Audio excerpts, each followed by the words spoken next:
Hi everybody, it's Chris from the Evermore podcast and welcome to the 7th edition of the Morning Magpie. It's your short news round show, just talking about what's hitting the headlines when Newcastle United in the media at the moment. So we're going to get stuck into just the headlines here and some of the topics, and here we go. Let's kick it off. So happy anniversary is the first way to kick it off. So as we all know, this is coming to the first year anniversary of the Newcastle United Takeover. We've got a very special show coming this evening with our very special guest, Keith Downey from Sky Sports. So make sure you tune into that one from 7 p.m. And it'll be a brilliant show.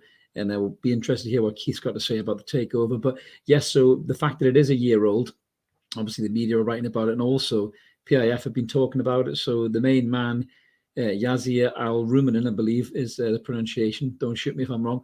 Has been talking about it, and he's been talking about some of the history of the takeover. And a very interesting fact, actually, that he mentioned. He said they were looking at other teams. They were looking at teams in France. They were looking at teams in Italy as well. And also, when the takeover was stalling, apparently they were offered the chance to own 30% of Manchester United for £700 million. But Yazir, tongue-in-cheek, said they thought they'd just buy a whole football club for £350 million rather than owning 30% of one. So unlucky Manchester United, here's what you could have won. You could have had the PIF and all our wealth behind you, but sadly, that isn't going to be the case, and you're stuck with the Glazers. So boo-hoo, wipe your tears. But yeah, so obviously the takeover is massive news, as I said there, and we'll be getting stuck into that this week. I'm sure every other podcast will be as well. So yeah, really exciting to talk about it and just see how it progressed in such a short period of time. The other big news was obviously the new deal for Callum Wilson. Me and Mark talked about that on What's Going On Monday night. Great news. Obviously, Callum's a brilliant player, but very injury prone, unfortunately. But when he's fit, he's incredible. We saw that again at the weekend with that goal and the way he leads the line. You know, and the kind of rumours coming out is it's a 2-year deal, but he's also going to be working with the young strikers and helping them progress as well, which I think is amazing. And it just probably shows you that Callum's career outside of football is probably going to lean towards coaching. He's a brilliant podcaster as well, to be fair. Him and Mikel Antonio's Footballers Football podcast, if you've not checked that out, it was absolutely brilliant. The banter's world class. But, it obviously shows he's got a thirst for coaching. And, I'll be really happy if Callum Wilson's training the young strikers of tomorrow with his movement and his ability to score goals, that confidence as well, that determination. It could only be a good thing for the future of Newcastle United. So, yeah, we'll wait to see what happens with that one as well. So, just some of the news as well. Injury updates. So, we have got some injury updates. Some are better than others. Maxi, I think, sounds like he's going to be involved against Brentford at the weekend, which would be absolutely amazing. He might be on the bench. To be fair, I think Eddie Howe might stick with the team that beat Fulham convincingly. But the 25-year-old obviously missed. He's missed a few weeks. But what Eddie Howe said when he was asked about whether Maxi was going to come back, he said, yes, hopefully. He said it's always difficult to give a guarantee, but he did train with the team yesterday and he trained well. But for me, it was too early to involve him against Fulham. We need to make sure when he comes back, he's fit enough to do himself and the team justice. Hopefully, with a good week of training under his belt, he will be close. So hopefully, Maxi will be back against Brentford. But like I say, if he's on the bench, that's a hell of a player to bring on really off the bench and turn a game if you're struggling that we didn't have against Bournemouth. It's probably won us the game. The other two players I've got listed there, Isak and Shelvey, slightly different. Obviously, Isak's outrunning on grass again, which is brilliant, to be fair. So, it's obviously not as bad of an injury as we maybe first feared. It is a muscle injury. Obviously, be more the twisted and turn and the impact and even just the shooting, and the control and stuff like that as well. So they're obviously going to make sure Isak's okay. I think he's going to be at least 2 or 3 weeks away. I think he's penciled in to come back and obviously play games before the World Cup break in November, which is absolutely brilliant to have him back. And likewise with Jonjo Shelvey as well. So what Eddie Howe said about Jonjo Shelvey is he's made good progress. He's out running on grass. He's looking good. He's in really good physical condition. To be fair, Shelvey looked great in pre-season as well. So it's such a bastard from that he got injured because he just looked in really, really good shape. And he just said that he does look after himself and hopefully he won't be that long away. But there's no kind of return date on Shelvey. But I think, we're probably looking again, I think for Shelvey, maybe it's 2 to 3 weeks. But coming at that midfield as well, he frees up Bruno to push on, so hopefully, we can get, Maxi, Isak and Shelvey back, in the next few weeks, which will just simply be amazing, to be brutally honest with you. So yeah, the more we can get them back, the better, really. So from strikers currently to previous strikers, we did touch upon this on What's Going On. He is doing the rounds. I've just watched him ball the cock off me on BT Sports tonight. But Michael Owen has endeared himself further to Newcastle United fans. He's done a BT special what I wore, when ex-players have the old shirts, and he was standing there in that, number 20 England shirt that he scored that blinder against Argentina with, to be fair to him. He really announced himself on the world scene with that goal. It was a brilliant goal. But he then decided to regale the interviewer, who was obviously a keen Liverpool fan, I think, by the sound of it, as most people from London seem to be of a certain age. But he regaled him with the story of obviously leaving Real Madrid and how he wanted to go to Liverpool, and Newcastle came in and blah, blah, blah, and everything else, and it's just so boring, and he is just a really, really boring bloke.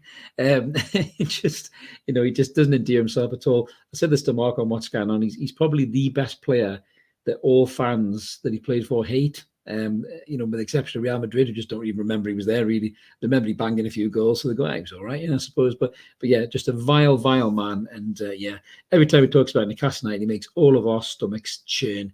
So the sooner he's off the TV, the better. But he'll be kissing our arse when we're in the Champions League, guys. Remember that one. So moving back forward to another former striker that we do like, which is Shola. He took a little break from smashing volleys on Soccer AM, which was absolutely superb if you saw that, to wax lyrically about Elliot Anderson. Now, Shola is the loan manager, if people don't know that. And he has had a bit of stick over the last few years, so some of the loan deals not quite working out quite well. Matty Longstaff in particular for Aberdeen. But, fortunately, the way Matty's kind of failed to really live up to that initial hype. Maybe it wasn't Matty. Maybe it wasn't Shola. Maybe Matty was a little bit of blame for that, as much as I like Matty.